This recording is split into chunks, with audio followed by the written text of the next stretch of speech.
Hello, friends. Good morning. And today we will talk about the Indian democratic system and Indian political system.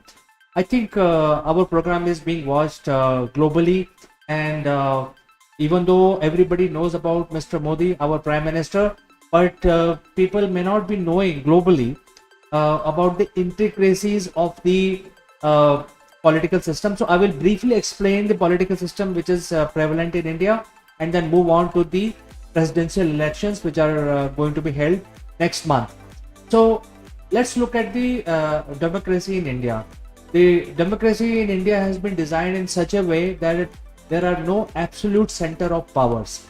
There is of course the leader of the government is the prime minister who runs the government. At the same time, there is a president who basically supersedes the prime minister, and until and unless president approve everything, no policy or no law is implemented. So you have a entity called president, which is also elected. Prime minister is also elected. Then the prime minister reports to parliament, which is also comprised of the elected members. And there is the president, who actually supersedes all of that, and the president is the supreme commander of the armed forces. So it is not the prime minister who manages the armed forces, and all both of these entities can be removed by the Chief Justice of India, who in turn is appointed by the elected members. So there is no absolute center of power in India as per the political system. So that is point number one. We can go in details, but I think in order to keep the details short, I just want to clarify, especially to the international viewers, that the president and the prime minister and the member of parliament are not the absolute power. They cannot enjoy absolute power in Indian democratic system, Indian political system. Now we are going through the presidential election. A lot of heated campaigns are being run right now, and what is so special there, I would like to explain in today's video. First of all, I have to again briefly give constitution of the parliament. Indian parliament has two houses, which is Lok Sabha, also known as lower house, and Rajya Sabha, which is known as upper house. The lower house members are directly elected by the public, and when the public casts their vote, then each vote value is 1.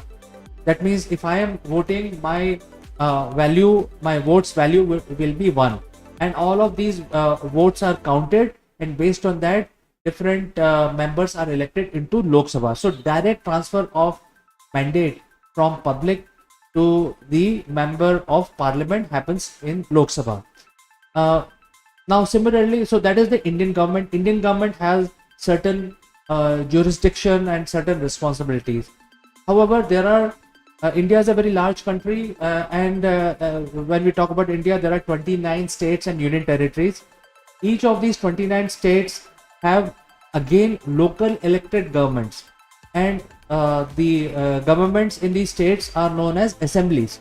So while we have the parliament at the central level, which controls the India as a nation, then there are states within India which are managed by the assemblies, and those member of assemblies are also elected by the public in election. And the MLAs, as we know them in India, the member of legislative assemblies, their vote is also casted in a similar manner.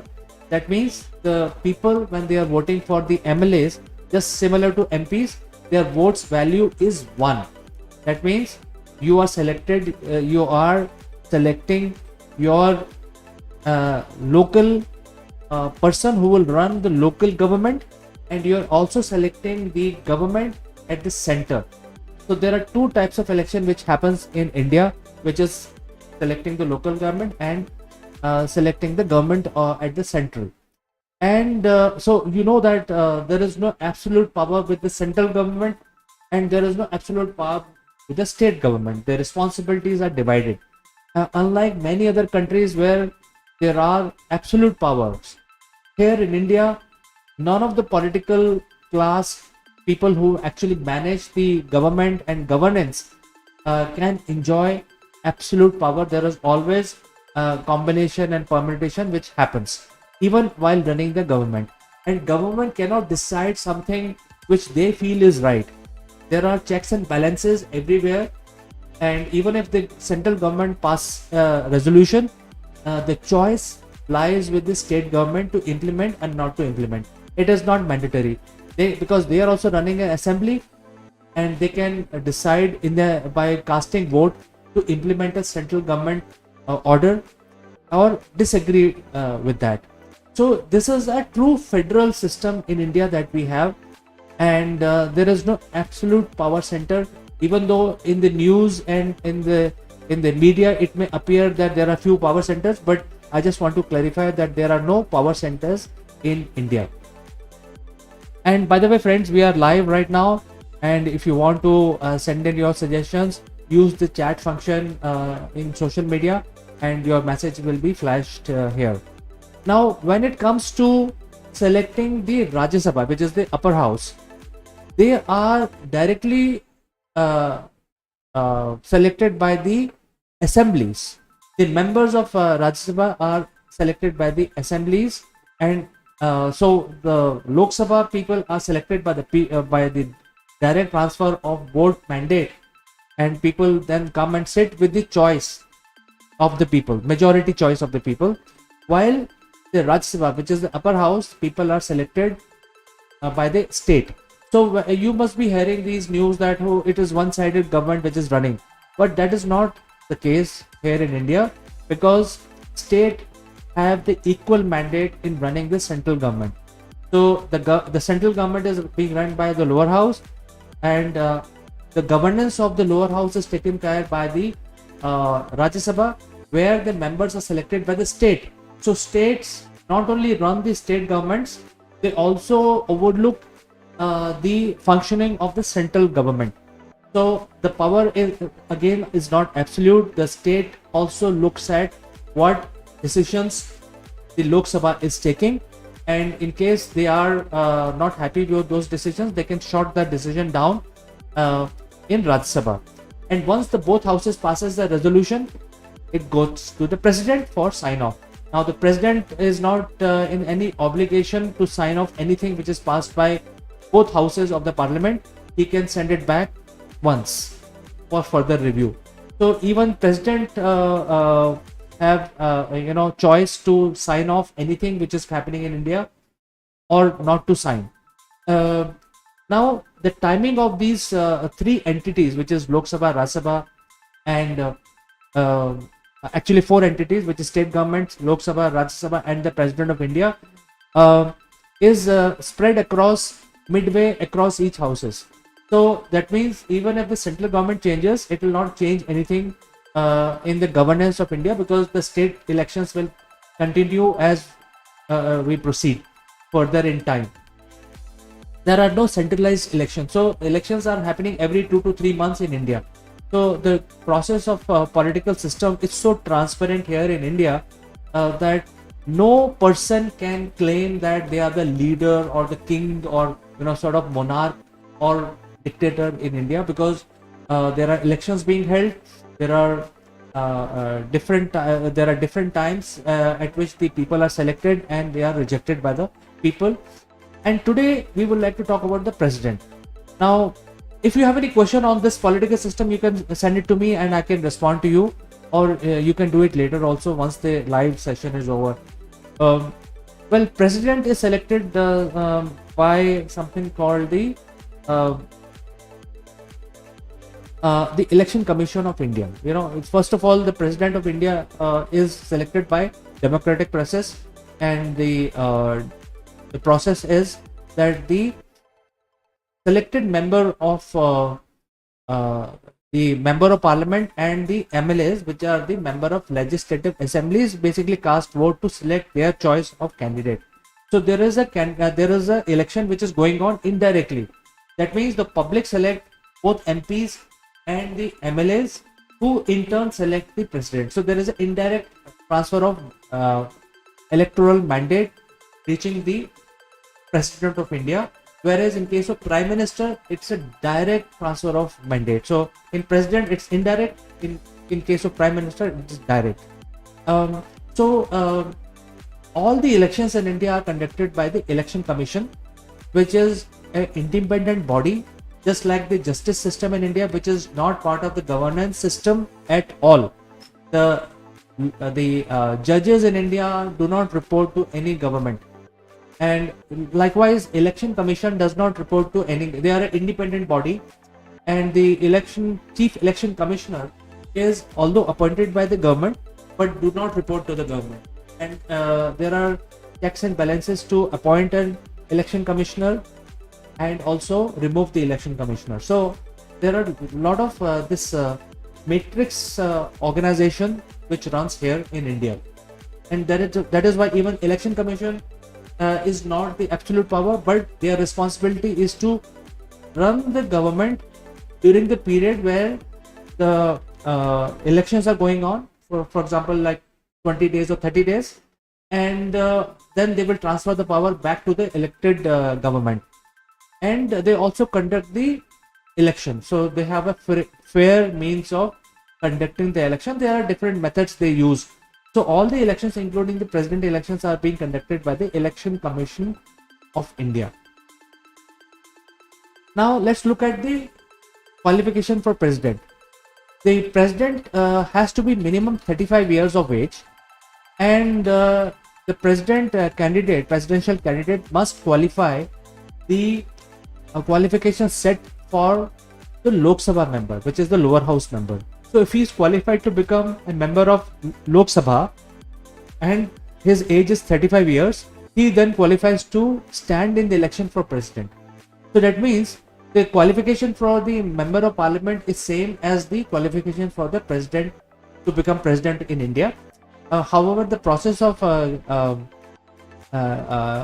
elections are slightly different, since it is based on the proportional voting, and it is also known as electoral college method, and I will explain in the next slide how this election happens. And the concept is called proportional voting.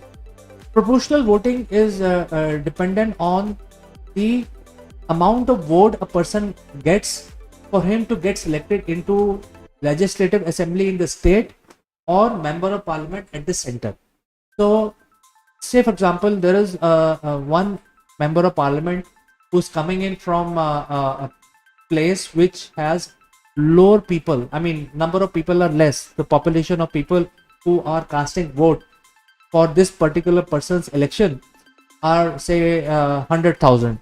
So his value will be based on 100,000. So typically there is a complex mathematics which determines the value, which is always 1 plus. So one vote for himself and plus based on certain criteria based on his constituency population, and that will be the voting value of the member of parliament. So roughly in the parliament, the voting value on an average is about 708 per member of parliament. So that does not fluctuate too much.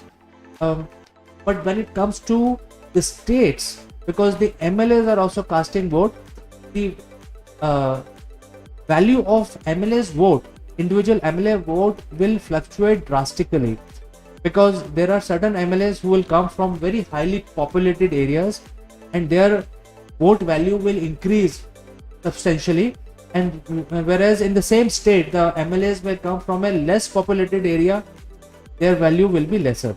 So a person who is selected by more population will have a higher value, and the person who is selected by less people will have a lower value. That is just a simple method of understanding, and the value of the vote will be 1 plus x. The x is determined by, say for example, let me explain that also, that when the if there are 100,000 people have voted for a particular member of parliament or an MLA, the value will be calculated based on 100,000 divided by 1000 into number of MLAs and so on and so forth. So I think there is a more complex mathematics around it.